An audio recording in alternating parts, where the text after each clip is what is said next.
What's up, everybody? This is Chimpact, and along with me on this journey is Emvee. Hello, I am here with my buddy Chimpact. It's time for the. No. You're not here with me. I'm here with you. My Let's buddy get that- Chimpact is here with me. No. You're with me. You're with me. I'm with my buddy Chimpact right No, now. no. You're with me. We are here. Good. Now that we got that established, let's talk about your draft. All right. So, the first thing that I like about your draft is that Sceptile pick.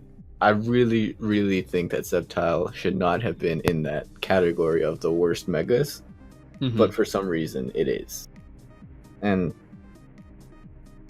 I just like, how did you figure out that you wanted, like, what were your top megas that you wanted to pick? Good question. So I started out with my first pick, Victini, which was something that I looked at, which was a Pokemon that was left that was good, and I was looking for something like that, and Victini stood out to me.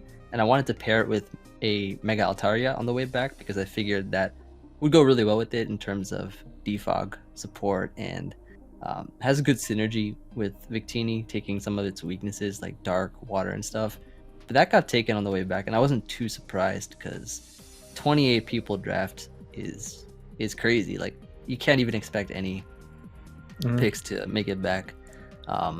So I was looking at other potential megas to take, and Mega Sceptile. So I was looking through the tiers, right? Mega Tier 1, you lose 40 points. Not always worth it unless there's something you really want.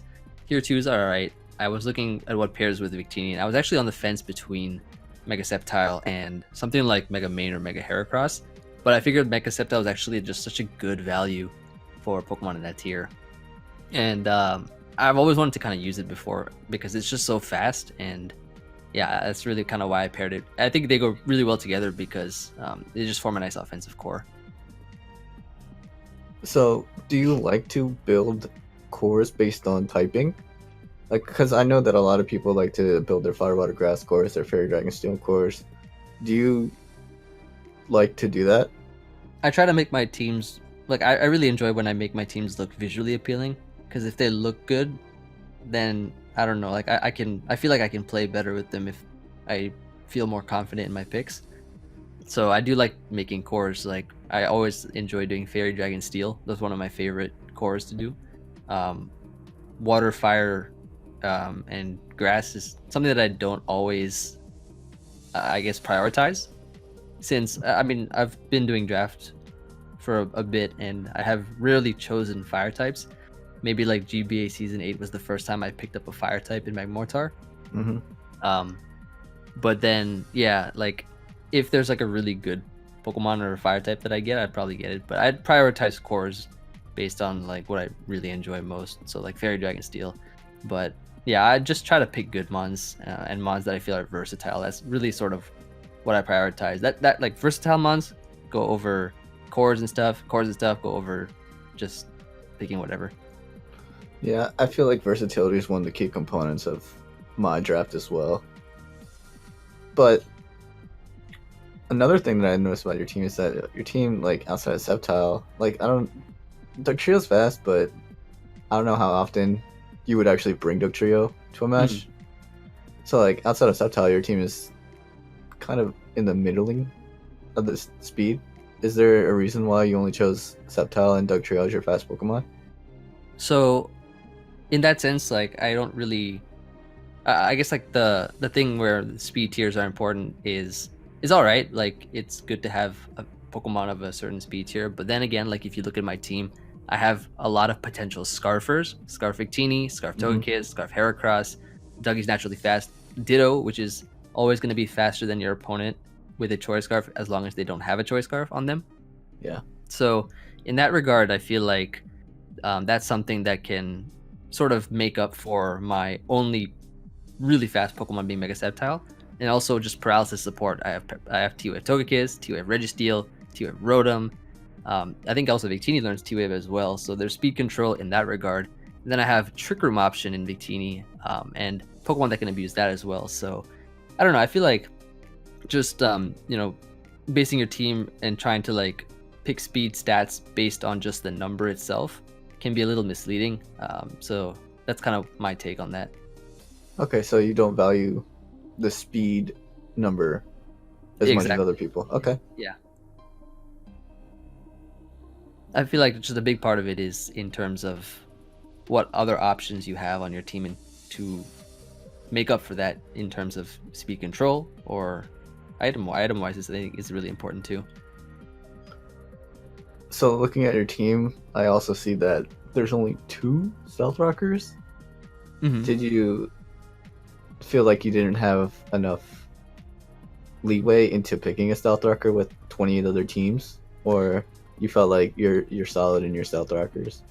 So actually, for my second pick, I really wanted Empoleon so badly. Not for my second pick, but for probably my third pick, or like I wanted Empoleon on the way back, but that got picked second, dude. Empoleon got picked second, best defogger and best rocker, right there, like just taken in one swoop on the second pick. Like I guess that kind of caught me off guard a little bit in terms of what mons would just go and how soon they would go. But yeah, like in terms of just a rocker in general or those kind of things, I figured like a lot of them were going. So my pickup in Registeel, and Registeel is just a mon that can run rocks pretty much every time I bring it. It's just such a reliable rocker. So I don't really and like a lot of other matches that I've played, a lot of other league matches, I've actually opted sometimes not to bring rocks at all, or not to bring a defogger. So I don't think they're like super essential. I think it's much more essential to have a well-rounded team. Rocks are great, and having like a dedicated 1 or 2 is fine, but I don't think it's as important that your team needs so many of them. You know what I mean? I don't agree with that, but but like reliable ones like Registeel and Dugtrio, like I have like reliable rockers in those that can just click rocks easily versus so many different mods.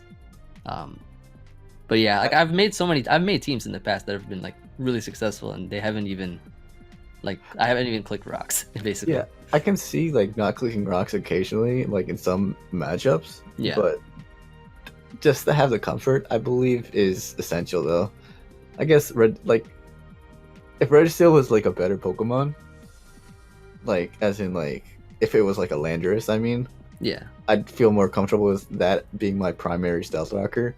Mm-hmm. But sometimes like you can just get overwhelmed with your typing, as in like your opponent has a threatening fire type, and you kind of don't want to use Registeel to set up Stealth Rock because that could potentially set up on your team. Like let's say they have my thought process was I just picked up the most dangerous fire type in the draft format, and then I have Registeel. You know what I mean? Yeah. Okay. So looking at there's also a lack of spikes on your team. True.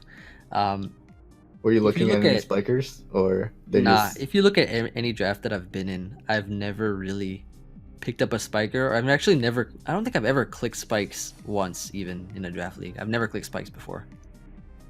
Okay, that's where you and I differ. I know you like your Greninja. I know you like your your Scolipede and your spike stacking.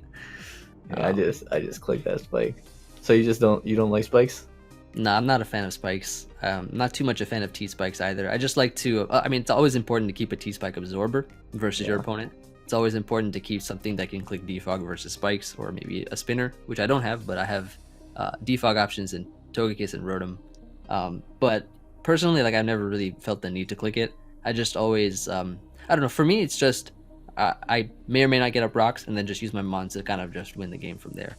And like I feel like the wall breaking potential I have with this team is good at sort of making up for any lack of additional hazards. Okay, so I feel like that's so true. Like that you need a toxic spike user. I mean absorber. Yeah, absorber. Which is so weird because in OU, like regular play, underuse, OU, RU, PU, like whatever tier it is, like it's not necessary. Yeah. It's like I can't even put my finger on why that's so true, but it is. Do you have a reason why? Yeah, so like what I'm thinking is because that's immediately so if your opponent has a T-spiker, immediately the first thing they'll look at when going into prepping for your team is if you have a poison type or not, and if you don't, T-spikes are coming for sure. In like regular ladder play and whatever, people don't usually, unless they're running a sort of team that relies on chipping things down with T-spikes, because there's certain mons that benefit highly from T-spikes chipping things down. Like for instance, Reuniclus, right? Reuniclus with the acid armor Calm Mind really appreciates dark types poison. Exactly. So just I guess it's in a counter team format, you can really sort of see any kind of glaring weaknesses or holes. So that's why it's important to keep a T-spike absorber, because your opponent can see exactly what you're weak to, whereas on the ladder you can't really tell what your opponent will have or not. So you kind of want to base your strategy not around something that may or may not work, because poison types are more commonly seen. Yeah, that's, I guess, with Nidoking, like I just don't agree with them being tiered this way, because like they always get picked and it's kind of frustrating. Yeah. Like if they were like tier 1, like they would be picked a little bit more. I don't think that they're broken. I just feel like they're picked way too often. Like they're overrated is what you're saying. No, I'm not saying that at all. I think they're rated very. I just feel like they're always picked. Yeah. Like no matter what, like there's always going to be Nidoking picked. There's always going to be Nidoqueen picked, and they usually go like typically early. And I think that's based on sort of like the draft league mentality, because those mons are just very like, I feel like they're very hyped up in the sense that like it's a Nidoqueen, great pick, Nidoking, like they have T-spikes and everything, and like the draft league people like to talk about them a lot in terms of their role that they can do, and usually you hear that Nidoqueen surpasses Nidoking in the league format because of its, I guess, bulk. But yeah. Right. So moving away from the WBE draft, let's talk about the heat sets that you brought before. What are your favorite sets that you have brought in the past? In the past. Yeah, I've let me think here. So I definitely, some iconic sets, from the good old days. Nice Sword Dance Keldeo, nice Rock Polish Donphan is a good one. I brought a Sword Dance Empoleon set before. That actually put in work in I think the most recent GBA season that's not this one. Those are like the ones that stood out. I feel like over 50% of my matches have had one interesting set. But those are kind of the ones that stood out to me the most. Alolan Muck actually. I've enjoyed bringing those 50% berry sets all the time. That I started bringing in season 7. Definitely one of my favorite draft league mons. But do you remember any? I guess maybe you might know some other ones that I'm missing. The one that I'm thinking of is probably just your Belly Drum. Oh yeah, Belly Drum Magmortar. So it seems like a pattern is like your heat sets or your set of mons. Yeah, exactly. I feel like it's hard. It's sort of more difficult to bring a heat set and make it work, and like in order for you to do that, you don't want to have or give your opponent enough time to react to it, basically. Yeah. So exactly, right? So you, like for instance, a heat set such as that, you click a move, you're already in a great position, and they're wondering what happened basically. Yeah, they have just no idea how to react to the situation that they're in, and they start being flustered. Yeah, exactly. So do you have any rivals in draft format? In this league or just in general? In general. In general, Gator's my biggest rival. Gator's my biggest rival in the draft format. It's Gator. Always sniping my mons in the draft. Always trying to fight me in the draft. That's actually kind of funny that you said that. Because I'm looking at your drafts for the APA, and his draft 1 is very similar to your draft 2. Mm-hmm. That's just kind of funny to me. And my draft 3, I took some mons from his draft 2, and then I think his draft 3 took some mons from my draft 2, or my draft 1. Yeah, your entire draft is just so similar in the APA. Yeah. No, I really did like his team there. Like his team, like he knows how to make like good teams, but Sometimes he picks up some of the same stuff each time. Yeah, he loves Meowsine. Yeah. So, in the draft league format overall, what are some Pokemon that you think are overrated? Overrated Pokemon in the draft format. It's a good question. I feel like I would say maybe Clefable might be a little bit overrated. You think so?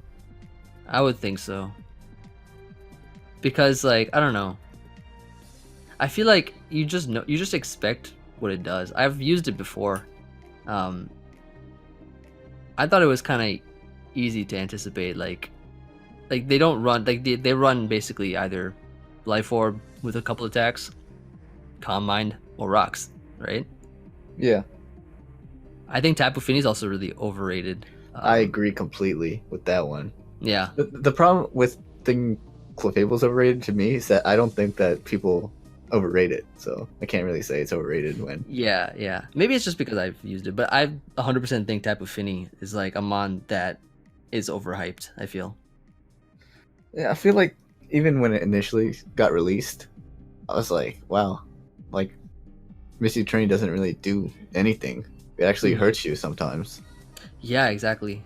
And I'd probably put that on the same level as Bulu.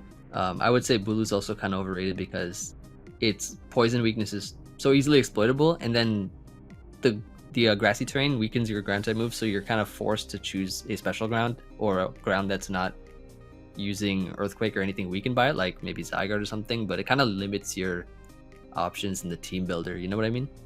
No, because I really think Bulu's a great Pokemon, but I know you use Bulu with camera. Like that was good though. Like you actually used Bulu paired with a ground type that was not weak to it. That actually helped you.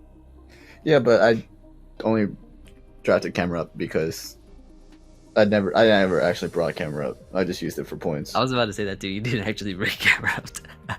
I did use it with Zygarde though, which was really good.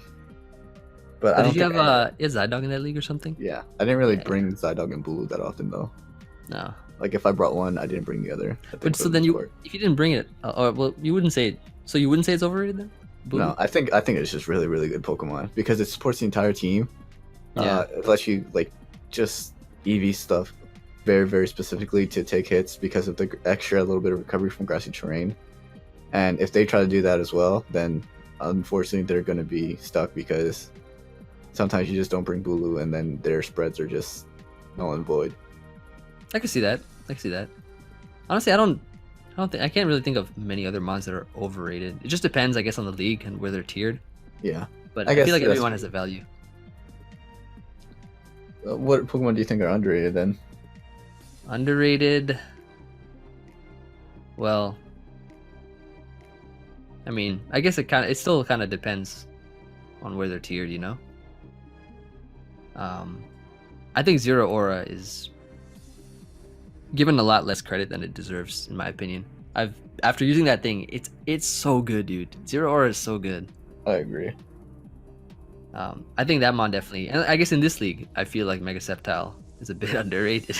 Yeah. I feel like I really want to use that mon. I'm excited to use it. You only got 2 electric weeks though.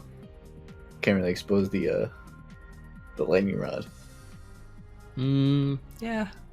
What are my electric weeks? I have Azutogekiss. Azutogekiss. Yeah.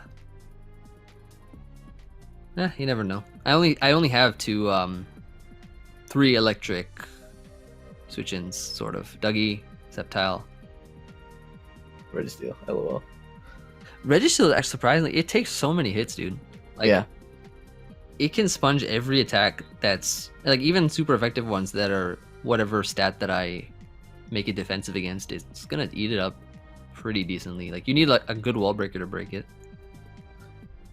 I mean, that's one of the problems with Registeel though, is that if they do have a decent wall breaker, that it's really susceptible to that Pokemon.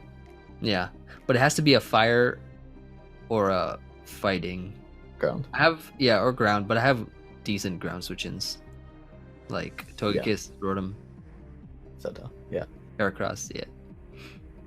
What matches are you looking forward to in the WBE? In my schedule. Yeah. Nice. Looking forward to. I actually am looking forward to playing Cybertron. I think he's in my schedule, and I enjoy playing games with him. It's fun watching him like dive into singles and stuff. How many times have you played him? Twice now. I played him. Well, besides multi-battle league, of course. Well, including that. Oh, including that. Yeah. I'm pretty sure we played him like.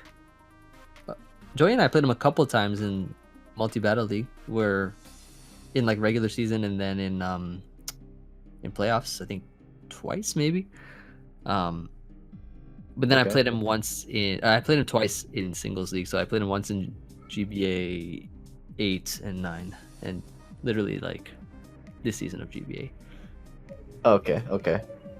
So I'm also Cybertron Cybertron, one of them. I enjoy playing Leo. We've actually had some pretty good matches together.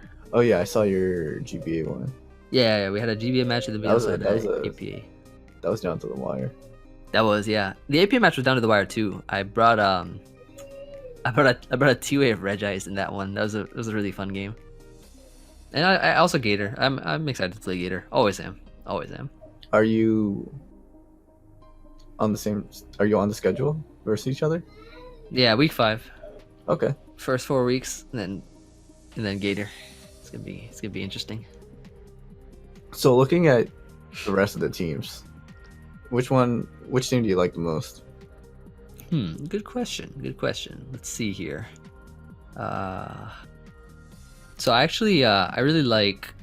I enjoy Leo's team a lot. It has some of the mons that I love using. Alolan Muck being one of them. One of my favorite mons in Draft League, and Dragonite Manaphy, which is stuff that I've actually used before in the past to a successful extent. And I also like. I feel like Wolf's team is really cool. Like he has a lot of mons he loves using, and I actually suggested him do Ocean to pick up, which I think it would be really annoying to face, but he definitely loved that, and I think his team is looking pretty cool. I also like Duncan's team because it's just sticky web hyper offense, just really fast offense, threatening. It's got like sand and stuff on it too, so that's a pretty fun looking team. I like everyone's team overall, but yeah, most of all, I like my team. So when you team build, how has it evolved since you first started playing Draft League? Good question. So I remember like the very early stages of my into the draft format. I didn't really have any sort of set structure in terms of building. I just started picking my favorites basically. In like the I think NPL Minors League, whatever, I played that one that I actually won. I picked up Registeel there. That was the first time I used Registeel in draft format back in I would say like a gen or two ago, maybe like a gen ago. But yeah, like I feel like nowadays I'm more sort of conscious on the way that I'm like structuring my team. So it sort of evolved from maybe more balanced, I would say, to bulky offense, to more fast-paced offense, to maybe like shift, like I guess sort of teetering and tottering between bulky offense and offense. I remember for the last season of the WBE that I played in, I wanted to try more balanced or semi-stall, which was fun, but it wasn't something that I was too comfortable with. I'm currently playing more semi-stall, leaning towards bulky offense in the GBA Ubers League, which is a lot of fun because I think it's so much easier to use Uber mons that are fat. Mm-hmm. But yeah, like I guess sort of my style has just evolved and then sort of stayed constant at a more bulky offense to a more offensive style of play. All right, so thank you for the interview, and hopefully you have success in the WBE. Thank you for having me, Chimpact, and I do look forward to the season and excited to see how everyone plays, and hopefully we win. Hopefully we all win. Yes.